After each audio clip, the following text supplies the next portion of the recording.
नमस्कार, मैं सुनील शर्मा आपका होस्ट और दोस्त स्वागत करता हूं महाचर्चा में।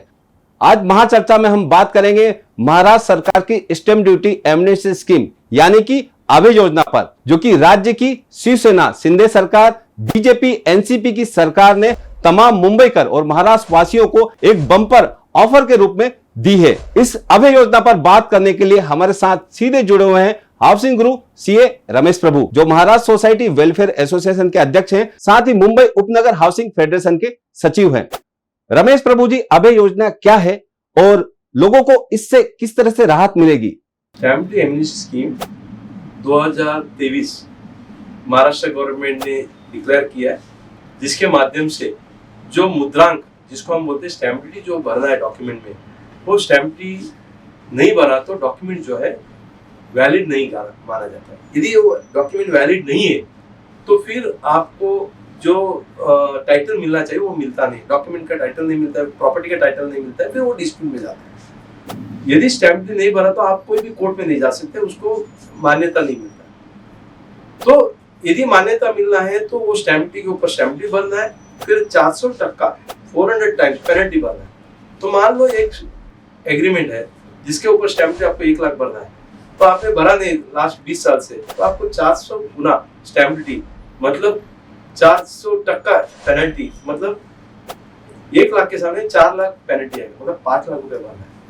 कई जगह में 2 लाख रुपए स्टैंप ड्यूटी आती है, पेनल्टी कितना हो जाता है 8 लाख 10 लाख रुपए भरना होता है। ये बहुत महंगा होता है, इसके लिए लोग भरते नहीं थे, रेगुलाइज नहीं करते। गवर्नमेंट को ऐसा लगा नहीं, ऐसा सिटीजन को हमको मदद करना है, इसके लिए इन्होंने स्टैंप ड्यूटी एमनेस्टी स्कीम लाया, जिसका माध्यम से वो कुछ स्टैंप ड्यूटी में भी राहत दे रहे हैं और कुछ राहत उन लोग पेनल्टी में दे रहे हैं। रमेश प्रभु जी, यह स्कीम कितने समय अवधि तक है?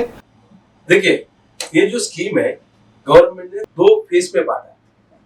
2 फेज किस तरह का? जो आप एप्लीकेशन डालते हैं, वो एप्लीकेशन जब रिसीव होगा वो पीरियड को फेज बताएगा। मतलब 1 दिसंबर 2023 से लेके 31 जनवरी 2024 तक जो पहला 2 महीने का जो है उसको फेज 1 बताया। उस फेज में जो डॉक्यूमेंट आप सबमिट करोगे वो फेज 1, और जो दूसरा है फेज 2, वो है जो एप्लीकेशन आप ऑनलाइन करोगे तो 1 फरवरी 2024 से लेके 31 मार्च 2024, क्योंकि 4 महीने का स्कीम है, 2 महीने का इन्होंने फेज 1 एंड फेज 2 में किया। और इसमें क्या क्या कवर होंगे?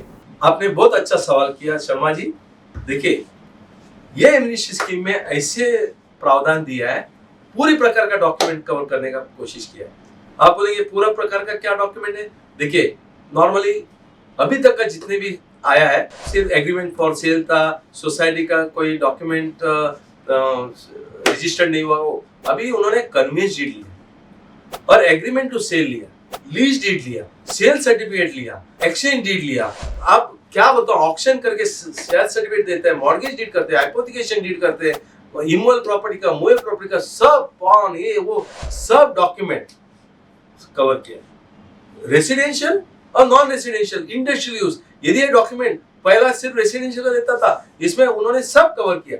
रेसिडेंशियल, नॉन रेसिडेंशियल, इंडस्ट्रियल, मतलब ऐसे बड़ा बम्पर लॉटरी दिया है। तो महाराष्ट्र गवर्नमेंट ने महाराष्ट्र लोगों को, मुझे लगता है इसका स्कीम का बेनिफिट लेना चाहिए। दूसरा, उन्होंने एग्रीमेंट, जिसको हम बोलते हैं एमओयू एग्रीमेंट, कोई भी एग्रीमेंट हो, जो ट्रांसफर ऑफ टेनेंसी है या आपका कन्वेंस डीड है, अलॉटमेंट ऑफ रेसिडेंशियल है, नॉन रेसिडेंशियल है, जिन्होंने माड़ा ने दिया है और म्युनिसिपल कॉर्पोरेशन ने दिया है या सिडको ने दिया है, एसआरए ने दिया है, ये पूरा का पूरा डॉक्यूमेंट इसमें कवर्ड है। उसके बाद आप पूछेंगे क्या रेसिडेंशियल में मान लो एक यूनिट है, कॉमर्शियल है, नॉन कॉमर्शियल है, इंडस्ट्रियल है, उसको भी कवर्ड है? बिल्कुल कवर्ड है। फिर डेवलपमेंट एग्रीमेंट, जो कन्वेंस एग्रीमेंट या आप जो बोलते हैं assignment deed, transfer of development right, ये पूरा का पूरा वर्ल्ड बिल्डिंग का रीडेवलपमेंट होता है, रीडेवलपमेंट एग्रीमेंट, सब कुछ इसमें कवर्ड है। उसी तरह से इंस्ट्रूमेंट इन्वेस्टमेंट कंपनी का एमालगमेशन होते हैं, मर्जर होते हैं, डीमर्जर होता है, अरेंजमेंट होती है, रिकंस्ट्रक्शन, उस प्रकार का भी डॉक्यूमेंट इसमें कवर्ड।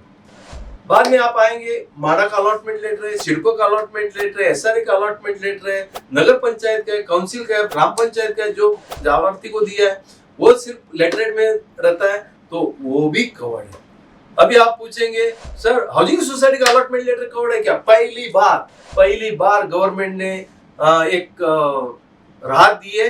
हाउसिंग सोसाइटी का पहला अलॉटमेंट लेटर है जो शेयर सर्टिफिकेट है, उसके ऊपर भी स्टैम्प ड्यूटी लिया जाएगा। वो आपको स्टैम्प पेपर में जरूरी नहीं, अदरवाइज पूरा का पूरा डॉक्यूमेंट आपको स्टैम्प पेपर में होना चाहिए। लेकिन ये जो अथॉरिटी ने दिया हुआ ये है, इंक्लूडिंग हाउसिंग सोसाइटी, सिडको, माडा का अलॉटमेंट लेटर है, वो आपको स्टैम्प पेपर में जरूरी नहीं है। मुझे लगता है कि बहुत अच्छा स्कीम।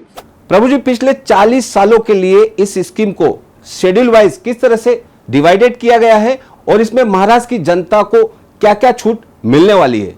देखिए, गवर्नमेंट ने जब स्कीम लाया तो इन्होंने 40 साल का जो डॉक्यूमेंट है, 1 जनवरी 1980 से लेके 31 दिसंबर 2020 तक का जो 40 साल का जो डॉक्यूमेंट है, जिसके ऊपर स्टैम्प ड्यूटी कम भरा है, उनको ये माफ करने का कोशिश किया। इसमें इन्होंने शेड्यूल 1 एंड शेड्यूल 2 किया। शेड्यूल 1 में इन्होंने क्या किया है कि मान लो डॉक्यूमेंट 1 जनवरी 1980 से लेके 31 दिसंबर 2000 तक, मतलब कितना हो गया? 20 साल। सो 1 जनवरी 1980 से लेके 31 दिसंबर 2000, मतलब 20 साल का पहला जो शेड्यूल में 20 साल का जो डॉक्यूमेंट है, उसमें स्टैम्प ड्यूटी का कुछ राहत दिया है। और जो डॉक्यूमेंट शेड्यूल 2 में 1 जनवरी 2001 से लेके 31 दिसंबर 2020 तक का अगला 20 साल के लिए, वो शेड्यूल 2 में बताया। तो शेड्यूल 1 में जो पहला 20 साल का जो डॉक्यूमेंट है, उसमें स्टैम्प ड्यूटी 1 लाख तक का स्टैम्प ड्यूटी फर्स्ट पेज में एप्लीकेशन डाला है। और शेड्यूल 1 में है तो पहला 20 साल के लिए उनको क्या किया है, 1 लाख तक का 100 गुना स्टैम्प ड्यूटी माफ है, मुद्रा माफ है, 100 गुना पेनल्टी भी माफ है। मान लो 1 लाख के ऊपर आ गया तो क्या? तो स्टैम्प ड्यूटी 50% माफ है और पेनल्टी 100%। मान लो यदि आपने सेकंड फेज में एप्लीकेशन डाला, सेकंड फेज मतलब एप्लीकेशन डाला सेकंड फेज में, जो 1 फरवरी 2024 से लेके आपको 31 मार्च 2024 आपने लेट फाइल किया, तो फिर आपको जो है स्टैम्प ड्यूटी में 1 लाख तक का स्टैम्प ड्यूटी आता है, तो उधर आपको 80% छूट मिलता है। अब 80% स्टैम्प ड्यूटी में, पेनल्टी में भी माफ है। वही 1 लाख के ऊपर आपका स्टैम्प ड्यूटी आता है तो आपको 40% छूट है और पेनल्टी में 70% छूट है। इस तरह का ये है।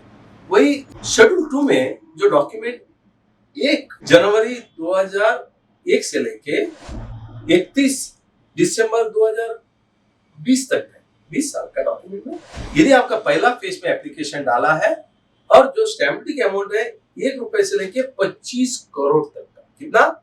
25 करोड़ तक का है, तो आपको 25% स्टैम्प ड्यूटी में छूट। और पेनल्टी में आपको जो इफ द पेनल्टी पेएबल जो है ना, वो यदि 25 लाख तक का है तो आपको 90% पेनल्टी में माफ है। 25 लाख का पेनल्टी था, यदि 25 लाख का ज्यादा पेनल्टी होता है तो आपको जो है 25 लाख की पेनल्टी लगाया जाएगा और बाकी का सब छूट किया जाएगा। यदि आपका स्टैम्प ड्यूटी जो है, मान लो फर्स्ट पेज का जो स्टैम्प ड्यूटी है वो 25 करोड़ के ऊपर जाता है, बराबर, तो आपको क्या मिलेगा? स्टैम्प ड्यूटी में जो छूट है 20% मिलेगा, 80% आपको करना है। जबकि पेनल्टी जो है वो 1 करोड़ तक का है, बराबर है, तो पेनल्टी अप टू 1 करोड़, जो पेनल्टी है आपका 1 करोड़ तक का पेनल्टी जो है वो लिया जाएगा, बाकी का पेनल्टी आपको माफ किया जाएगा। तो इस तरह का फर्स्ट फेज का जो डॉक्यूमेंट, यदि सेकंड फेज में आपने एप्लीकेशन डाला है तो आपको जो स्टैम्प ड्यूटी है जो अप टू 25 करोड़ का है, तो आपको छूट जो है 25% दिया जाएगा स्टैम्प ड्यूटी में। और जो ये है पेनल्टी जो है वो आपको अप टू 50 लाख का है, तो फिर आपको 80% पेनल्टी में भी माफ किया जाएगा। ओके, यदि वो 50 लाख के ऊपर जाता है तो आपसे 50 लाख रुपए लिया जाएगा और बाकी का जो पेनल्टी है वो माफ किया जाएगा। इस तरह का जो स्कीम है तो गवर्नमेंट ने लाया है, मुझे लगता है इस स्कीम का बेनिफिट पब्लिक ने लेना चाहिए। हाउसिंग गुरु सीए रमेश प्रभु ने इस विषय पर बड़ी ही इंपॉर्टेंट टिप्स दी है आप सभी लोगों को। दर्शकों, इस अभय योजना पर आप लाभ लेना चाहते हैं तो जल्दी करें। यदि आपकी स्टैम्प ड्यूटी बाकी है तो ये आपके लिए वरदान है और तय समय अवधि के अंदर आप इसे पे कर सकते हैं। और आपको इस विषय पर अधिक जानकारी चाहिए तो रमेश प्रभु की टीम से संपर्क कर सकते हैं दिए गए इन नंबर पर और मेल आईडी पर। हाउसिंग व रियल एस्टेट की तमाम खबरों के लिए हमारे चैनल महासेवा न्यूज को सब्सक्राइब करें, लाइक करें और शेयर करें। और आपके होस्ट और दोस्त सुनील शर्मा को दीजिए इजाजत। नमस्कार।